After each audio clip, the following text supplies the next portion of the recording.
Assalamualaikum warahmatullahi wabarakatuh. Selamat sore teman-teman. Kami dari kelompok 4 yang beranggotakan saya sendiri Dian Junitasari, NPM 1710104023, kemudian Angelina Zahra SB, NPM 1910104070, kemudian Hernita Sulistiowati, NPM 1910104073, kemudian Evi Fajar Arifin, NPM 1910104131, akan mempresentasikan tentang persediaan barang.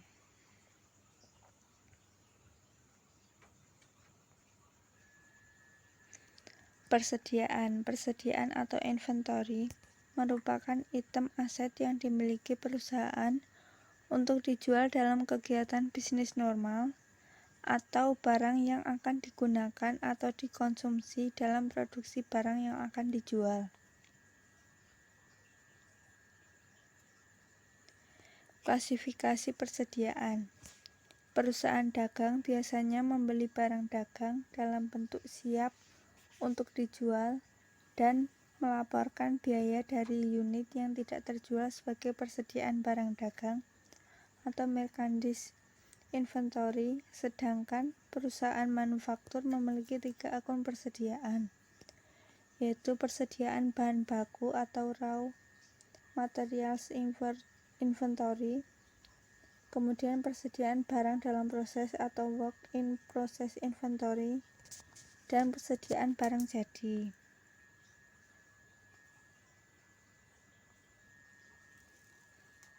Arus biaya persediaan.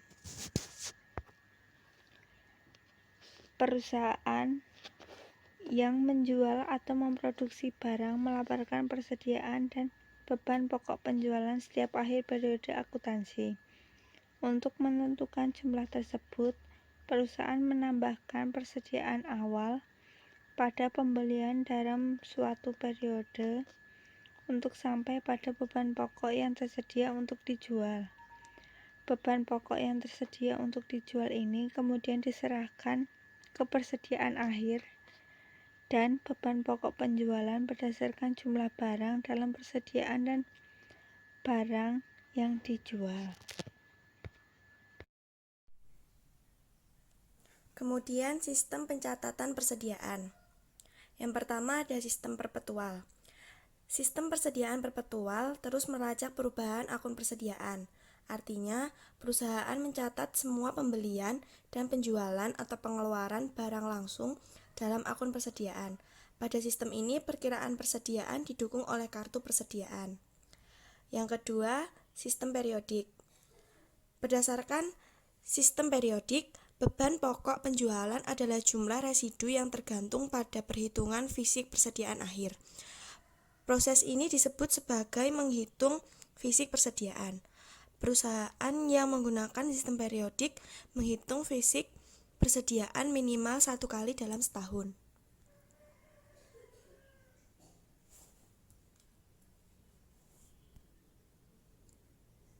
Sistem perhitungan persediaan dibagi menjadi 3. Yang pertama metode FIFO, yang kedua metode LIFO, yang ketiga metode rata-rata atau average.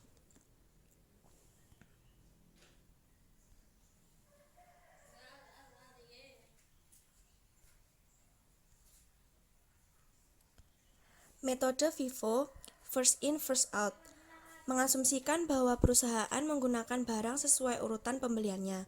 Dengan kata lain, metode FIFO mengasumsikan bahwa barang yang pertama dibeli adalah yang pertama dijual atau digunakan.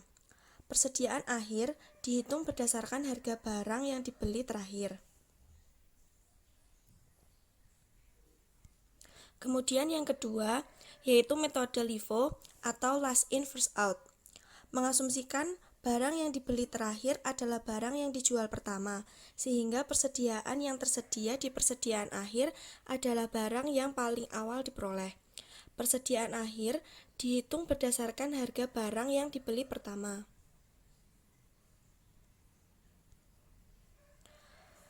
Lalu yang ketiga, metode rata-rata atau average method.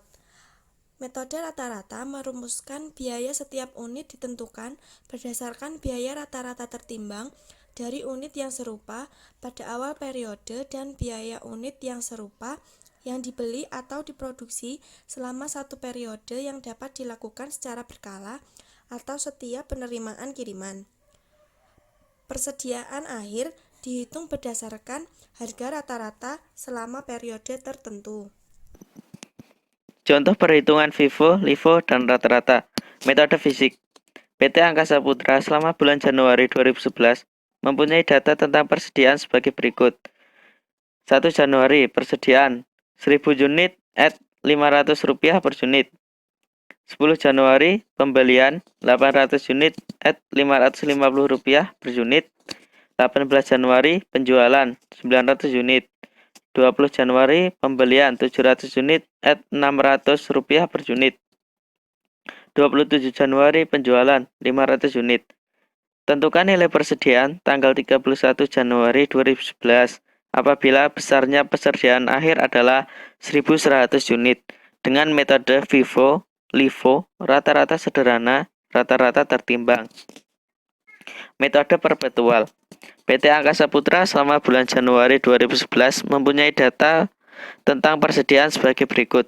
1 Januari, persediaan 1.000 unit at Rp500 per unit. 10 Januari, pembelian 800 unit at 550 unit. 18 Januari, penjualan 900 unit. 20 Januari, pembelian 700 unit at Rp600 per unit. 27 Januari, penjualan 500 unit. Tentukan nilai persediaan tanggal 31 Januari 2011 apabila besarnya persediaan akhir adalah 1.100 unit dengan metode FIFO, LIFO, rata-rata bergerak. FIFO, jumlah persediaan 1.100 unit terdiri dari pembelian tanggal 20 Januari 2011 700 dikali Rp600 sama dengan Rp420.000. Pembelian tanggal 20 Januari 2011 400 dikali Rp550 sama dengan Rp220.000. Jumlah persediaan 1.100 dan jumlah total Rp640.000. LIFO, jumlah persediaan 1.100 unit terdiri dari persediaan tanggal 1 Januari 2011 sama dengan 1.000 dikali Rp500 sama dengan Rp500.000. Pembelian tanggal 10 Januari 2011 sama dengan 100 dikali 550 sama dengan 55.000. Jumlah persediaan 1.100 dan jumlah total Rp555.000. Rata-rata sederhana. Jumlah persediaan 1.100 unit. Harga rata-rata per unit 500 ditambah 550 ditambah 600 dibagi 3 sama dengan 550. Jadi besarnya nilai atau harga pokok persediaan akhir sebesar 1.100 unit adalah 1.100 dikali 550 sama dengan Rp605.000. Rata-rata tertimbang. Rata-rata tertimbang. Jumlah persediaan 1.100 unit. Harga rata-rata per unit 1.000 dikali 500 ditambah 800 dikali 550 ditambah 700 dikali 600 dibagi 1.000 ditambah 800 ditambah 700. Jadi 500.000 ditambah 440.000 ditambah 420.000 dibagi 2.500 sama dengan 544. Jadi besarnya nilai atau harga pokok persediaan akhir sebesar 1.100 unit adalah 1.100 dikali 544 sama dengan 598.400.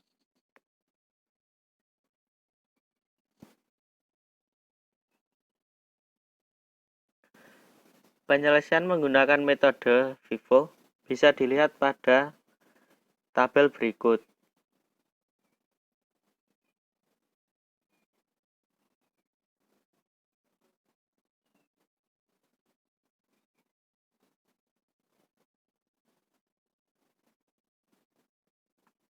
Penyelesaian menggunakan metode LIFO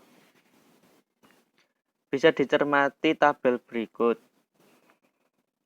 Dari kartu persediaan tersebut, besarnya nilai persediaan akhir adalah 900 dikali Rp500 sama dengan 450. 200 dikali 600 sama dengan Rp120.000. 1.100 sama dengan jumlah total persediaan 1.100 dengan jumlah Rp570.000. Selanjutnya yaitu penyelesaian menggunakan metode rata-rata bergerak. Dikatakan bergerak karena harga atau unit persediaan selalu bergerak atau berubah sesuai dengan terjadinya perubahan atau mutasi pada jumlah unit persediaan yang dimiliki perusahaan. Untuk kartu persediaannya dapat dilihat pada tabel berikut. Dari harga perhitungan di atas, maka besarnya nilai persediaan sebanyak 1.100 unit adalah sebesar Rp611.820.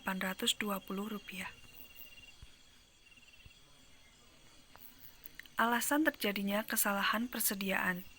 Yang pertama, persediaan fisik yang ada di tangan salah hitung, biaya dialokasikan tidak benar ke dalam persediaan yang ada di pengiriman dimasukkan tidak secara benar, persediaan konsinyasi termasuk atau tidak secara benar dari persediaan.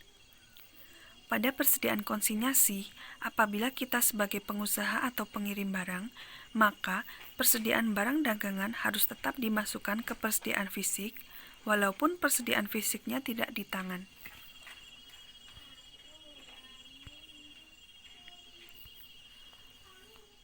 Pengaruh kesalahan persediaan pada laporan keuangan. Apabila persediaan akhir dilaporkan terlalu rendah, maka persediaan dagang menjadi terlalu rendah, aset lancar terlalu tinggi, total aset menjadi terlalu tinggi, dan ekuitas pemilik modal menjadi terlalu rendah. Sedangkan apabila persediaan akhir dilaporkan terlalu tinggi, maka persediaan barang dagangan akan menjadi terlalu tinggi, aset lancar menjadi terlalu rendah, total aset terlalu rendah, dan ekuitas pemilik atau modal menjadi terlalu tinggi. Sekian presentasi dari kelompok kami, kurang lebihnya mohon maaf. Saya akhiri, wassalamualaikum warahmatullahi wabarakatuh.